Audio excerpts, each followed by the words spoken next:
ஆதியாகமத்தின் புஸ்தகம் 9ஆம் அதிகாரம் அதனுடைய 12, 13 வசனத்தை வாசிக்க கேட்போம். ஆதியாகமத்தின் புஸ்தகம் 9ஆம் அதிகாரம் அதனுடைய 12, 13 வசனம். அன்றியும் தேவன் எனக்கும் உங்களுக்கும் உங்களிடத்தில் இருக்கும் சகல ஜீவ ஜந்துக்களுக்கும் நித்திய தலைமுறைகளுக்கென்று நான் செய்கிற உடன்படிக்கையின் அடையாளமாக நான் என் வில்லை மேகத்தில் வைத்தேன். நான் என் வில்லை மேகத்தில் வைத்தேன். அது எனக்கும் பூமிக்கும் உண்டான உடன்படிக்கைக்கு அடையாளமாய் இருக்கும். ஆண்டவர் ஜனங்களோடு கூட ஒரு உடன்படிக்கை பண்ணுகிறார். அன்றியும் தேவன் எனக்கும் உங்களுக்கும் உங்களிடத்தில் இருக்கும் சகல ஜீவ ஜந்துகளுக்கும் நித்திய தலைமுறைகளுக்கு நான் செய்கிற உடன்படிக்கையின் அடையாளம், இனி ஜல பிரளயத்தினால பூமியை அழிக்க போவதில்லை. ஜல பிரளயத்தினால் நான் பூமியை நான் அழிக்க போவதில்லை என்று சொல்லி அதற்கு ஒரு அடையாளமாய் வில்லை மேகத்தில் வைக்கிறார். நான் பூமிக்கு மேலாக மேகத்தை வருவிக்கிற பொழுது அந்த வில் மேகத்தில் தோண்டும். அப்பொழுது எல்லா மாம்ச ஜீவன்களையும் அழிக்க இனி ஜலமானது பிரளயமாய் பெருகாதபடிக்கு எனக்கும் உங்களுக்கோ மாம்சமான ஜீவ சந்துகளுக்கும் உண்டான என் உடன்படிக்கையை நான் நினைவு கூறுவேன். அந்த வில் மேகத்தில் தோண்டும் பொழுது தேவனுக்கும் பூமியின் மேல் உள்ள சகல மாம்ச ஜீவன்களுக்கும் உண்டான நித்திய உடன்படிக்கையை நான் நினைவு கூறும்படிக்கு அதை நோக்கி பார்ப்பேன். ஆமென்.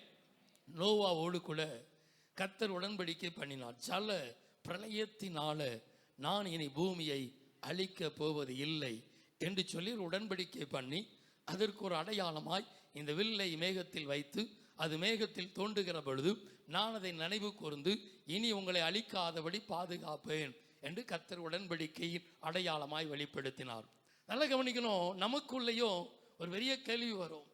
ஏன் ஆண்டவர் சுனாமியினால கர்த்தர் தேசத்தை அழித்தார்?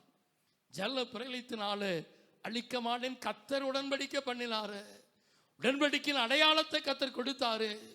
ஏன் ஆண்டவர் எவ்வளவு பெரிய ஒரு அழிவு கடந்த நாட்களில் வயநாட்டில் ஒரு பெரிய ஒரு அழிவு கடந்து வந்தது.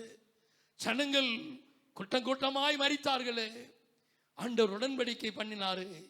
ஜல பிரளயத்தினால் நான் அழிக்க மாட்டேன் என்று பண்ணினாரு. அப்ப கர்த்தர் அவர் பண்ணின உடன்படிக்கையை அவரே மீறி விட்டாரா? அவரே மீறி விட்டாரா என்கிற கேள்வி நமக்குள்ள இருந்து கொண்டுதான் இருக்கும். ஒவ்வொருவருக்குள்ளேயும் அந்த கேள்வி இருந்து கொண்டுதான் நிச்சயம் இருக்கும். ஏன் ஆண்டவர் உடன்படிக்கையை கர்த்தர் மாற்றினார் என்கிற கேள்வி இருக்கும். ஆண்டவருடைய வார்த்தை சொல்கிறது, நான் பண்ணின உடன்படிக்கையை நான் அபத்தமாக்க மாட்டேன். அல்லேலூயா. நான் அதை மறக்கவும் மாட்டேன். நான் பண்ணின உடன்படிக்கை நான் நிறைவேற்றுவேன் என்று கர்த்தர் அந்த காரியத்தில் அதிக முக்கியத்துவம் கொடுத்திருக்கிறார். ஆண்டவருடைய வார்த்தைக்கு ஆண்டவருடைய உடன்படிக்கைக்கு கர்த்தர் அதிக முக்கியத்துவப்படுத்தி இருக்கிறார். அப்படி என்றால் ஏன் இந்த காரியம் நடைபெறுகிறது என்கிற ஒரு கேள்வி எல்லாருக்குள்ள இருக்கும். அந்த கேள்வியோடு தான் இங்கே அமர்ந்திருப்போம். நல்லா கவனிக்கணும். இந்த கேள்விக்குடைய பதில், இந்த கேள்வியுடைய காரியம் ஆண்டவர் சொன்னார், இந்த ஆண்டவர் பண்ணின உடன்படிக்கை என்பது, நோவா காலத்தில் பண்ணின உடன்படிக்கை என்பது முழு உலகத்திற்கும் உரியது. ஆமென் சொல்லுங்க. முழு பூமிக்கும் உரியது. ஆண்டவர் ஒரு குறிப்பிட்ட ஜனத்தோடு உடன்படிக்கை பண்ணல. அவர் பண்ணின உடன்படிக்கை, நான் இனி ஜல பிரளயத்தினால இந்த முழு பூமியையோ நான் அழிக்க போவது இல்லை. ஆமென் சொல்லுங்க. அல்லேலூயா. அன்றைக்கு ஆண்டவர் அங்கே நோவாவை ஒரு தனிப்பட்ட மனிதனாய் பார்க்கவில்லை.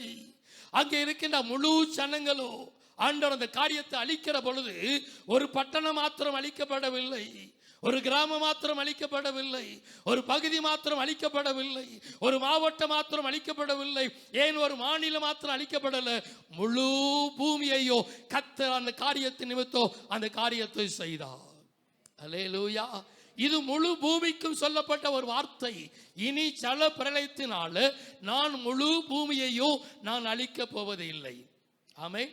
இந்த வார்த்தையை நம்ம இருதயத்துக்குள்ள தெளிவாக வைத்துக் கொள்ளணும். ஒன்று. இரண்டாவதாக நல்ல கவனிக்கணும்.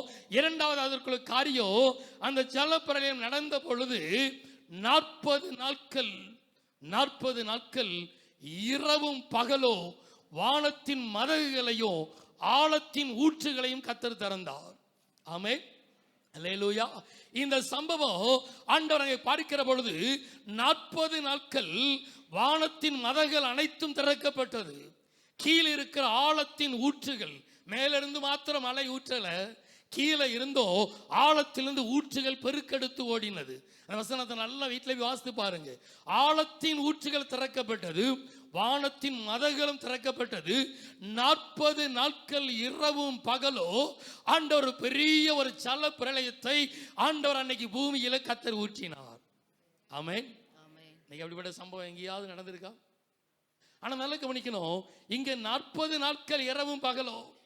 3 நாள் மழை பெஞ்சா சென்னை மிதக்கிறது. சென்னை மிதக்கிறதுங்க செய்தி நினைச்சோம், அப்படியே ஃபிளாஷ் நியூஸ் அனுப்பிச்சோம் வந்து கொண்டே இருக்கும். 3 நாள் மழைக்கு நினைச்சாது சென்னை தாங்காது. ஆனா இங்க பாருங்க, அதையெல்லாம் மேலிருந்து ஊற்றுகிற மழை, மேலிருந்து ஊற்றுகிற மழை. ஆனால் நோவாவின் காலத்தில் ஊற்றப்பட்ட மழை வானத்தின் மதகுகளையும் ஆழத்தின் ஊற்றுகளும் திறக்கப்பட்டது. 40 நாட்களும் இரவும் பகலும் அந்த காரியத்தில் ஆண்டவர் மழையை ஊற்றினார். நல்லா கவனிக்கணும், இந்த மழை பெய்த பொழுது நடந்த சம்பவம் என்ன அப்படின்னா, ஜலம் பூமியின் மேல் மிகவும் அதிகமாய் பெருகினதினால் வானத்தின் கீழ் எங்கும் உள்ள உயர்ந்த மலைகள் எல்லாம். நல்லா கவனிக்கணும், வானத்தின் கீழ் எங்கும் உள்ள, அந்த வார்த்தை ரொம்ப முக்கியம். வானத்தின் கீழ் இருக்கிற எல்லா உயர்ந்த மலை சிகரங்கள் எல்லாம் மூடப்பட்டன. 40 நாட்கள் மழை பெய்தது. இந்த மலையில தண்ணீரை கர்த்தர் பேழையை மிதக்க பண்ணினார். மிதக்க பண்ணுகிற பொழுது நடந்த சம்பவம் எல்லாம், வானத்தின் கீழ் இருக்கிற எல்லா உயர்ந்த மலைகள் எல்லாம், பூமியிலே உயர்ந்த மலை சிகரம் இது எவரெஸ்ட். அதனுடைய நீளம் உயரம் எவ்வளவு? 9 கிலோமீட்டர். பூமியிலிருந்து எவரெஸ்ட் மலையினுடைய உயரம் எவ்வளவு? 9 கிலோமீட்டர். எல்லாம் கவனிக்கணும், அந்த 9 கிலோமீட்டர் உயரம் இருக்கிற பூமியில் இருக்கிற எல்லா மலை சிகரங்களோ எவ்வளவு உயரமாக இருக்கிறதோ அத்தனையும் மூடப்பட்டு, அதற்கு மேலாக 15 முழம் அங்கே ஜலம் உயரத்தில் பெருகி நின்றது. ஆமென், அல்லேலூயா. பூமியின் உயர்ந்த சிகரங்கள் எல்லாம் மூடப்பட்டது. அதற்கு மேலாக 15 முழ தண்ணீர் அதை நிரப்பினது. அல்லேலூயா. 5 மாதமும் தண்ணீர் அப்படியே நிற்கிறது. 5 மாதமும் ஒரு இடத்துல எங்கேயும் கேப் கிடையாது. 150 நாட்கள் கழித்து ஜலம் லைட்டா வடிய ஆரம்பித்தது. 7வது மாதம் 17ஆம் தேதி பேலை அரராத் என்னும் மலையின் மேல தங்கிற்று. ஆமென், அல்லேலூயா. 150 நாள் கழிச்சு கொஞ்சம் கொஞ்சமா வடிந்து இந்த மலை சிகரத்துக்கு மேல இருக்கிற 15 முழ தண்ணீர் வற்றுவதற்கு எவ்வளவு நாள் ஆச்சுது?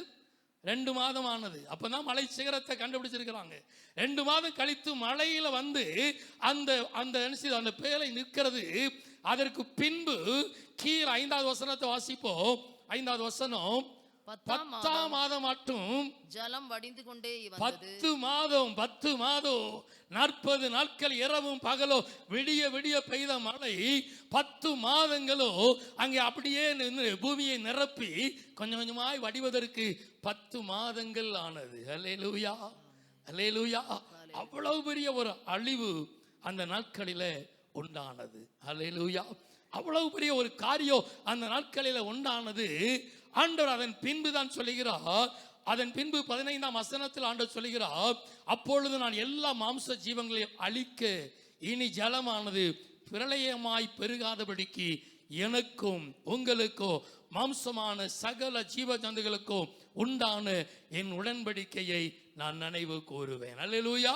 இவ்வளவு பெரிய ஒரு அழிவு உண்டான பின்பு முழு உலகமோ முழு பூமியோ அந்த நாட்களில் அந்த தண்ணீரால் அழிந்த பின்புதான் கர்த்தர் உடன்படிக்கை பண்ணினார், இனி நான் ஜல பிரளயத்தினால முழு பூமியும் நான் அழிக்கப் போவதில்லை, இப்படிப்பட்ட ஒரு அழிவு நடக்கப் போவதில்லை என்று சொல்லி ஒரு வில்லை மேகத்தில் வைத்து இது உங்களுக்கும் எனக்கும் ஒரு அடையாளமாய் இருக்கட்டும். அந்த வில் எப்பொழுதெல்லாம் மேகத்தில் தோன்றுகிறதோ அப்பொழுதெல்லாம் நான் அதை நினைவு கூர்ந்து உங்களோடு பண்ணின உடன்படிக்கையை நான் நினைவு கூர்ந்து நான் அந்த காரியத்தை உங்களுக்கு செய்யாமல் இருப்பேன் என்று சொல்லி நான் அதை நோக்கி பார்ப்பேன் என்று கர்த்தர் சொல்லுகிறார்.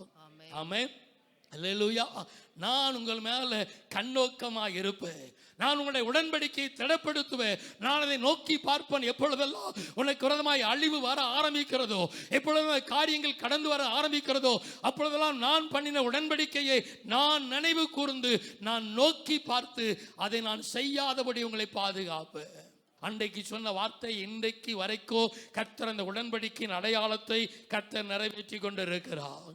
அல்லேலூயா. கர்த்தர் நம்மை நினைவு கூறுகிற ஒரு ஆண்டவர். கர்த்தர் நம்முடைய உடன்படிக்கையை நினைவு கூறுகிற ஆண்டவர். அதனாலதான் சங்கீதம் 74 சங்கீதத்தில் நாம் வாசிப்போம். சங்கீதம் 74 சங்கீதம் 20 சொல்கிறது, நம்முடைய உடன்படிக்கையை நினைத்தருளோ, உடன்படிக்கை நினைத்தருளோ. கர்த்தர் நமக்கு பண்ணின உடன்படிக்கையின் அடையாளத்தை கர்த்தர் நினைவு கூறுகிற ஒரு ஆண்டவர். எல்லா சூழ்நிலைகளையும் நினைவு கூறுகிற ஆண்டவர். அதனாலதான் மோசே தேவ சமூகத்துல இந்த ஜனங்களை அழிப்பேன் என்று சொல்லி கர்த்தருடைய கோபாக்கினை எழும்பின பொழுது ஆண்டவர் சொன்ன வாக்குத்தத்தத்தையும் தம் பிள்ளைகளோட ஆபிரகாம் ஒரு ஈசாக்கு முற்பிதாக்களோடு பண்ணின உடன்படிக்கையும் சொல்லி காண்பித்து, ஆண்டவரே முற்பிதாக்களோடு பண்ணின உடன்படிக்கையை நினைத்தருளும் என்று மோசே ஜெபம் பண்ணினார். ஆமென். அல்லேலூயா. கர்த்தர் அதை நினைத்து அருளி அவர்கள் செய்வேன் என்று சொன்ன தீங்கை செய்யாதபடிக்கு கர்த்தர் மனஸ்தாபப்பட்டார். அல்லேலூயா. அல்லேலூயா. கர்த்தர் உடன்படிக்கையை நிறைவேற்றுகிறவர். உடன்படிக்கையின் அடையாளத்தை கர்த்தர் இன்றைக்கு வரைக்கும் நிறைவேற்றுகிறார்.